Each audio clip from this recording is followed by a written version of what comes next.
Guéris-toi toi-même, Dr Edward Bach, chapitre 8. Nous voyons donc que notre victoire sur la maladie dépend essentiellement des conditions suivantes. 1. Avoir conscience de la divinité en nous et par conséquent de notre pouvoir contre le mal. 2. Savoir que la cause fondamentale de la maladie est le manque d'harmonie entre la personnalité et l'âme. 3. Avoir la bonne volonté et l'intelligence de découvrir le défaut responsable d'un tel conflit. 4. Éliminer ce défaut en développant la vertu opposée. Il appartiendra à la médecine de nous amener à la connaissance nécessaire et aux moyens par lesquels nous pourrons venir à bout de nos maladies. Elle devra en outre administrer les remèdes propres à fortifier notre corps mental et physique et à augmenter nos possibilités de victoire. Nous serons alors bien armés pour attaquer la maladie à sa base, même avec de réelles chances de succès. L'école de médecine de l'avenir ne s'intéressera pas particulièrement aux effets et manifestations ultimes de la maladie, ni n'attachera trop d'importance aux lésions physiques même, non plus qu'elle n'administrera drogues et produits pharmaceutiques pour pallier nos symptômes, mais, connaissant la cause réelle de la maladie, consciente que les effets physiques apparents ne sont que secondaires, elle concentrera ses efforts sur la création de cette harmonie entre corps, esprit et âme, qui assure le soulagement et la guérison.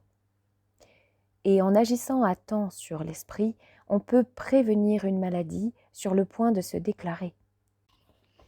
Parmi les remèdes employés, il y aura ceux que l'on tire des plus belles plantes qui se trouvent dans la pharmacie de la nature, divinement dotées de pouvoirs curatifs, tant pour l'esprit que pour le corps de l'homme. Quant à nous, nous devons nous entraîner à la paix, à l'harmonie, à l'individualité et à la fermeté de nos résolutions, nous pénétrer de plus en plus de l'idée que nous sommes en essence d'origine divine, enfants du Créateur, et que nous avons donc en nous, pour peu que nous nous donnions la peine de le développer, et comme en définitive il faudra bien que nous y arrivions, le pouvoir d'atteindre à la perfection. Cette réalité doit s'imposer à nous jusqu'à devenir le trait le plus marquant de notre existence. Nous devons constamment réaliser la paix en nous, en imaginant notre esprit comme un lac à maintenir toujours calme, sans vagues, sans la moindre ride qui vienne troubler sa tranquillité, et développer graduellement cet état de paix jusqu'à ce qu'aucun événement de la vie, aucune circonstance, aucune autre personnalité ne puisse agiter la surface de ce lac et faire naître en nous un sentiment d'irritation, de découragement ou de doute. Il nous sera d'un grand secours de nous isoler chaque jour quelques instants pour méditer sur la beauté de la paix de l'âme et nous représenter les avantages que nous apporte le calme, de nous convaincre que ce n'est ni en nous tracassant, ni en nous agitant que nous accomplissons le plus, mais que c'est dans le calme, en réfléchissant et en agissant posément, que nous devenons plus efficients dans tout ce que nous entreprenons. C'est en vérité une grande chose que d'harmoniser notre conduite en cette vie avec les désirs de notre âme, et de nous maintenir dans un état de paix tel que les épreuves et agitations du monde ne puissent nous ébranler. Nous y gagnons une sérénité qui dépasse l'entendement, et bien que cela puisse de prime abord nous paraître un rêve inaccessible, c'est en réalité, avec de la patience et de la persévérance, à la portée de chacun de nous. On ne nous demande pas du tout d'être des saints ou des martyrs ou des célébrités. À la plupart d'entre nous sont dévolus les postes les plus obscurs, mais on attend de nous que nous comprenions la joie et le déroulement de la vie et que nous remplissions de bon cœur la tâche particulière qui nous a été assignée par notre divinité. La tranquillité d'esprit et l'harmonie avec l'âme sont du plus grand secours pour le rétablissement des maladies. La médecine de l'avenir s'attachera à les cultiver chez le patient beaucoup plus que nous ne le faisons maintenant quand, incapables de juger de l'évolution d'un des cas autrement que par les moyens scientifiques matérialistes, nous pensons davantage à de fréquentes prises de température et à un nombre de soins qui contrarient plutôt qu'ils ne favorisent le repos et la relaxation du corps et de l'esprit si essentiels à la guérison. Il ne fait aucun doute que si nous pouvions, au tout début des maladies mineures, arriver à une complète relaxation de quelques heures seulement, et à nous mettre en harmonie avec notre moi supérieur, le mal avorterait. Nous avons besoin, à ces moments-là, de faire descendre en nous ne serait-ce qu'une fraction de ce calme symbolique par l'entrée du Christ dans la barque pendant la tempête sur le lac de Galilée, quand il ordonna aux flots et au vent de se calmer. Notre perspective de la vie dépend de l'intimité de la personnalité et de l'âme. Plus étroite est l'union, plus grandes sont l'harmonie et la paix, et plus clairement brillera la lumière de la vérité, plus éclatant sera ce radieux bonheur qui appartient au plan supérieur. Elles nous garderont fermes et sans crainte dans les difficultés et calamités de ce monde, puisqu'elles ont pour fondement la vérité éternelle de Dieu. La connaissance de la vérité nous donne aussi la certitude que, si tragiques que puissent nous paraître certains événements de la vie, ils ne forment qu'une étape temporaire dans l'évolution de l'homme, et que même la maladie est en elle-même bienfaisante et opère sous l'action de certaines lois en vue de produire finalement un bien et d'exercer une pression continuelle vers la perfection. Ceux qui ont cette connaissance sont libérés pour toujours de l'incertitude, de la crainte et du désespoir, et des événements qui, pour d'autres, sont un lourd fardeau, n'ont sur eux aucune prise. Si nous pouvions seulement rester en constante communion avec notre âme. Notre Père céleste, alors, en vérité, le monde serait un lieu d'allégresse et aucune influence adverse ne pourrait s'exercer contre nous.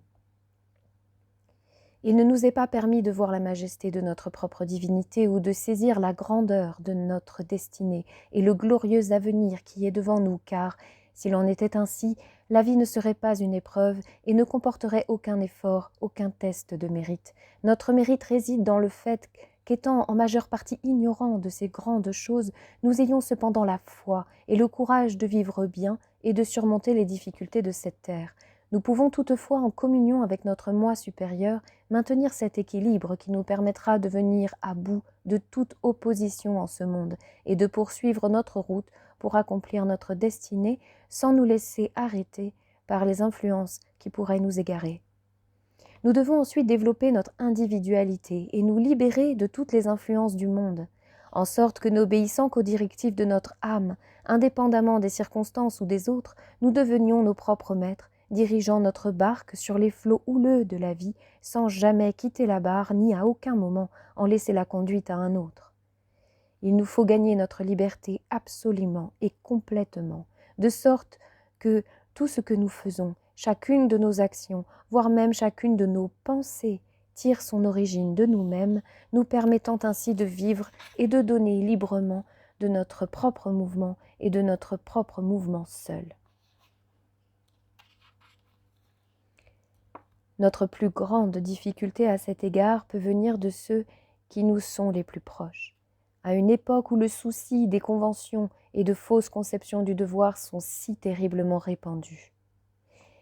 Il nous faut affermir notre courage, suffisant chez tant d'entre nous pour faire face aux choses apparemment importantes de la vie, mais qui nous abandonnent cependant dans les épreuves plus intimes. Nous devons être capables de déterminer objectivement le bien et le mal et d'agir sans hésitation en présence d'un parent ou d'un ami. Combien d'entre nous sont des héros au dehors qui se conduisent comme des couards chez eux?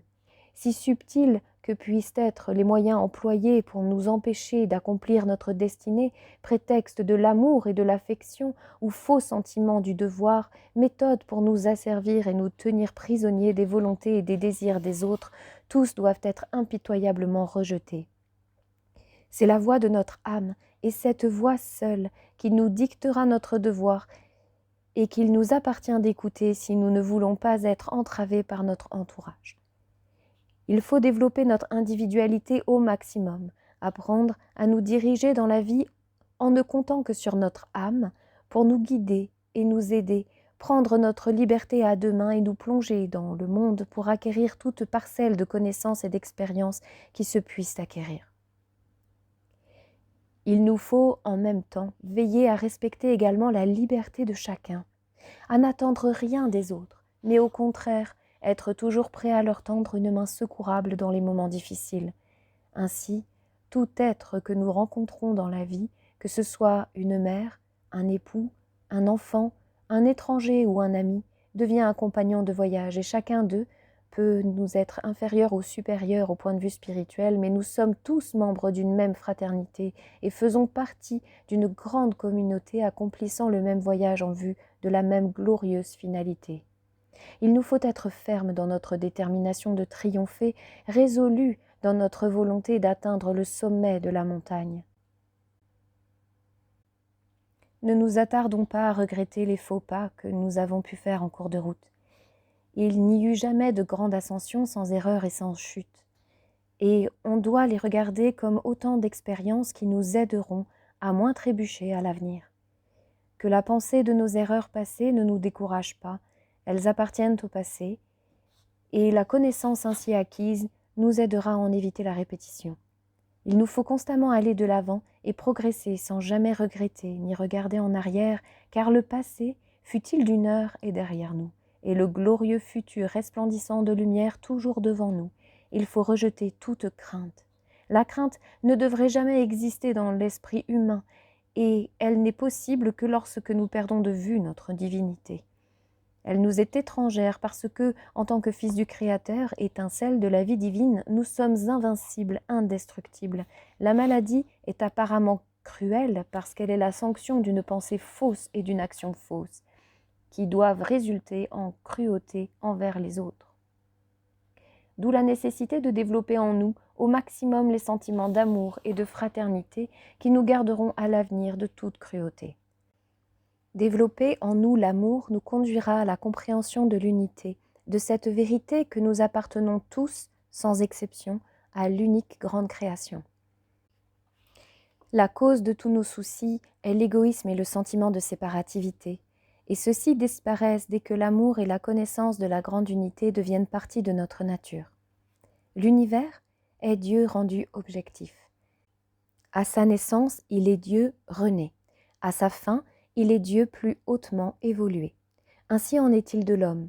Son corps, c'est lui-même extériorisé, une manifestation objective de sa nature intérieure. Il est l'expression de lui-même, la matérialisation des qualités de sa conscience.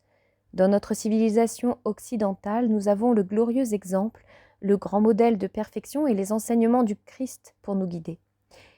Il agit pour nous comme médiateur entre notre personnalité et notre âme.